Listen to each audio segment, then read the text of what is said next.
Môre geliefde, welkom saam met my op hierdie koue maar baie nat Sondagoggend. As jy mooi luister, kan jy die reën hier op die afdak hoor drup. Ons is vanmôre weer besig met die woord gered. En dan lees ons teks vanoggend in Lukas 14. Toe sê Jesus vir hom: 'n man het 'n groot maaltyd gehou en baie mense uitgenooi. Gaan lees hierdie verhaal.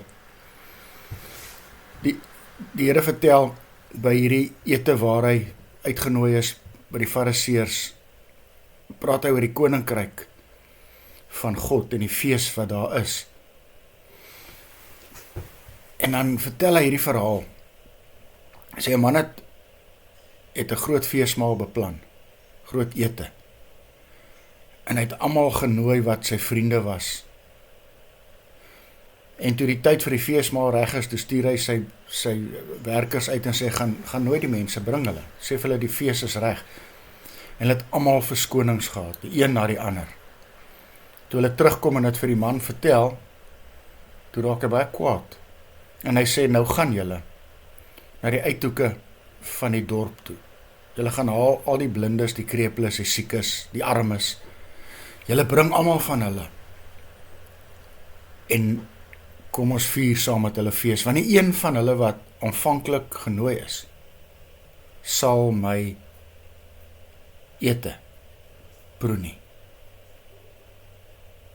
Jy al gewonder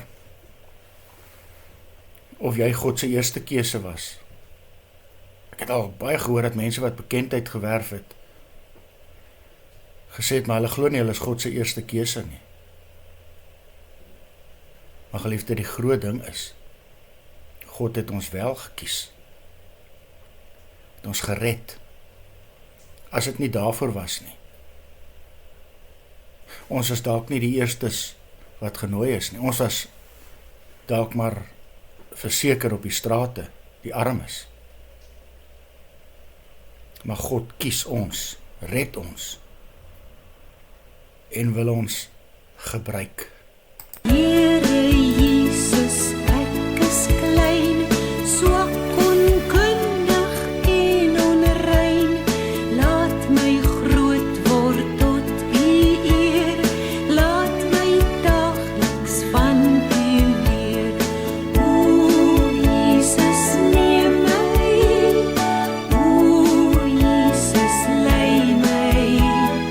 O Jesus, sterk my en vorm my tot U eer.